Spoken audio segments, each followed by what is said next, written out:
Hello, people of the internet, and welcome to this video of Brickwigs, where today I have a weird thing which I call the Ugly Duckling. Anyway, let's turn the headlights on. There we go. And we also have some beacons, as we call them. They're only on the front at the moment. I'll probably add something to the rear in future. Maybe make those slope pieces beacons. The rear is a bit of a mess, but I've worked with what I can. It's supposed to be a modern, ugly kind of European car. An exaggeration of how ugly cars are today compared to how old they are. Now, we can actually drive it. And if we park it here, we can get out of the car. Wrong button, but anyway, we can get out of the car. And we can go and get our other muscle car I've built to compare to it. So, let's have a look around the vehicles. If we look here, we'll see we have the Ute L, as I've called it. Again, another code name, I might rename it. But we see we have wood, we have lots of chrome, we have a bonnet ornament that lights up. Yeah, there's loads and loads of chrome on this. You can't really understate it. You can't say it's understated, it definitely isn't. And I've somehow managed to get in the bed of it. Where we'll also see we have reversing lights that are actually fins. Which is nice, I think. And a light to light up the bed. Yeah, we get the idea. It's a level of extravagance the Ugly Duckling will never match. Seeing the interior through here, we'll see we have some kind of CD system. It's all fancy and everything. Wood everywhere. We have chrome as well. As close to chrome window trim as I could get. And then we have the Ugly Duckling, which is really just saying, don't look at me, I'm ugly. We have chrome door handles. I think that's the only piece of chrome on the entire car. It's got plastic, kind of. Well, what I would say looks more like plastic, cheap grey plastic, as you might find on an 80s car. Because it's not trying to be extravagant, it's essentially an appliance. It's not a bad appliance, but it's an appliance. Looking good was presumably not in the brief.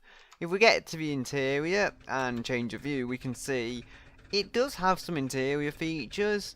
But other than a piece of carbon fibre here, it really is just a fairly generic interior. Bit of colour as well, but nothing too crazy, nothing as fancy as what that Ute has. So let's get on to driving the thing. So it seems like a nice day to drive, just a shame I can't use me mechanical keyboard, dating to probably the late 90s, early 2000s. But a very good keyboard nonetheless. Instead I'm using a Trust branded membrane keyboard, which isn't great, and I've managed to roll the vehicle. You'll see by this though, it isn't the strongest vehicle in the world. Yeah, it uses a lot of complex means of manufacturing, let's just say. And I've just spawned it and bits are already falling off. Complete madness. But believe me, I'll try and get out the worst of the problems before this thing is released. And until then, we have a very fragile vehicle that likes falling to pieces. It is supposed to be a terrible car, to be fair. Oh, come on, save it. Oh dear, I've thrown it off a cliff. That was not what I was aiming to do. Yes, the crash structure's good. Let's just stick with that. I think it looks better now. I think we've made the car look better. Okay, let's just do a bit more driving because I'm having fun. And then we'll go and do some crashes with this thing. It looks like a boat as well. Thought I'd mention.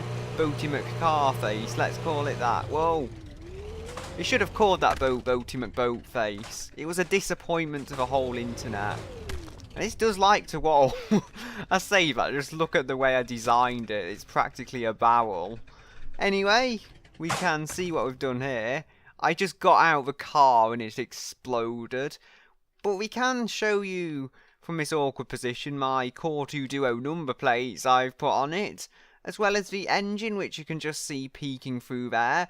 It's mounted right at the front of the car, thus it's easy to destroy, but then it is supposed to be a terrible car and all that. I couldn't find anywhere else to mount the engine. As I said, it's a complicated manufacturing procedure, so that's why. Oddly, we've managed to break it all in two. There's a carbon fibre piece, so that can be salvaged and sold on eBay for £2.50. So it's not a full loss. So, here we are, ready to decimate our vehicle. While we're here, I'll also mention its rear-wheel drive. Now, I tried to get up there before and I failed. I can't really be willing to bother anymore. And there we go. The car just crumpled, but we can see the central structure here, which is all the more interesting. Just hopefully get under the blade. We'll see that that is basically the chassis, and then everything else is tied to that. That's how I managed to get the main body of it so narrow, and how I managed to have the tapered edges of the car.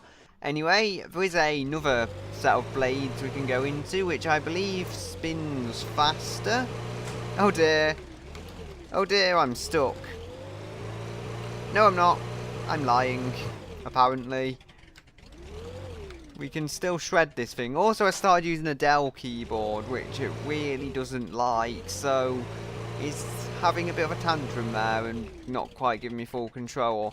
I don't know, it could be that I'm using a PS2 USB converter. Anyway, there we go. I've somehow slowed it down for you. There we go. I'm not sure how I did that. But there we go, it shreds. Some cars do just bounce right up out of these things. I love how he sat there, though, at the top of a pile. Like, what were the chances of that happening? Not very much, but it happened. So, there we go. That's a basic overview. Now I'm going to finish off by doing some drag racing kind of stuff with it. Although I must mention the gear ratios aren't final, they will be changed a little. So, here we are at the drag strip to see vaguely how quick this thing can go. So I'm just going to floor it and see. Wait a minute, there is there's an actual traffic light thingy. I thought I was just going to have to count by myself. Proves how little I know about this game. So do I have to go back to a certain stage? I think it should be fairly obvious. Start race, E. There we go. Into me car. Yeah, I think it was late.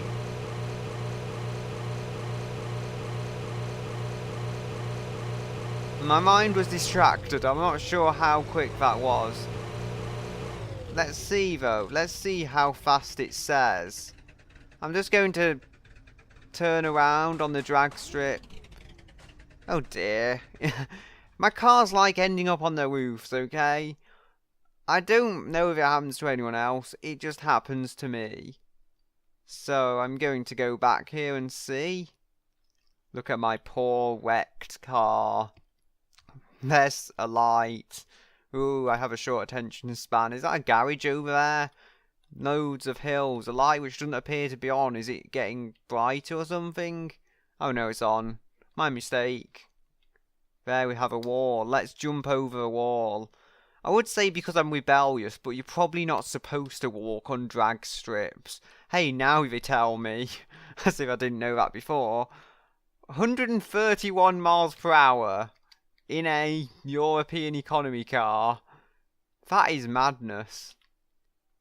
It said 12 seconds as well, which in itself didn't seem too slow, but I'm not sure it's really that slow. It's maybe quicker because I massively mistimed what I was trying to do.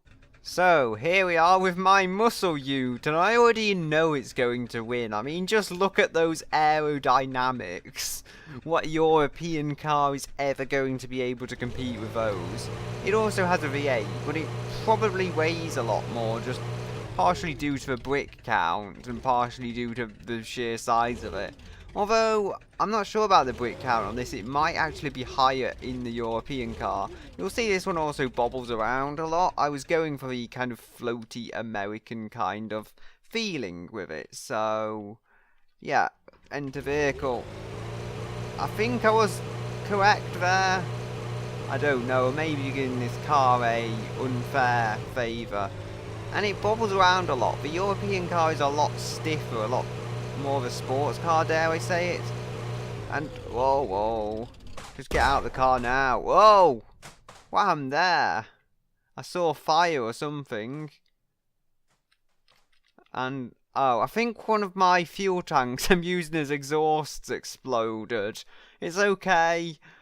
Yeah, that was a interesting design feature I came up with, because I couldn't find anything that looked like that was supposed to be an exhaust, so I just used fuel tanks. What could possibly go wrong with that? Well, yeah, you cause an explosion occasionally. And that was quite significantly slower, despite having the V8 engine. So, I guess the weight of the European car, maybe the aerodynamics definitely helped it by quite a significant margin, and we're talking here, maybe the American car got a head start anyway because I kind of knew what I was doing that time. It was also about 22 miles per hour slower, so that's something. Also, this line is the quarter-of-a-mile line, thought I'd mention that. So, I'll get to the Volvo, and I'll join you when I'm at the Volvo. Yay, Volvo 240! It also has headlights, look. Anyway, we can drive our 240 to the start line. I should be in the other lane now, because the steering wheel's on the other side to my vehicles. But yeah, it's one of those now you tell me things. And just ignore the U-L that's spawned there. It's nothing really. I think that's a cheat alert going off on the lights because I cheated. I will admit I like the U-Tell, so, you know, me cheating to give it a better one isn't really a surprise as such. Anyway, we can hopefully restart this. Hopefully get in the car. Yes, there we go. Oh dear. I think we're late. And I'm on the wrong keyboard. I will be back. Believe me, it's so hard to use the correct, what's it called, keyboard, when the wrong keyboard is just so white. Anyway, this Volvo is less stable than the European car. A lot of things are less stable than that. That thing really, it must be said, has amazing stability, and just leave a Volvo to roll into the U-Tail. The camera's in a convenient position for that, which is a good thing to say. And we can compare the times of the two cars we weren't testing for. Yep. The Volvo was actually quicker, yet it took longer for the quarter mile somehow. Well, that would be my launch, so the Volvo is the quickest. Yeah. We've learned something new. Muscle cars are slow. Old Volvos are extremely fast, and modern European cars are somewhere in the middle, but slower than older cars. You learn something new any day. Anyway, with that being said and done, goodbye, until another day.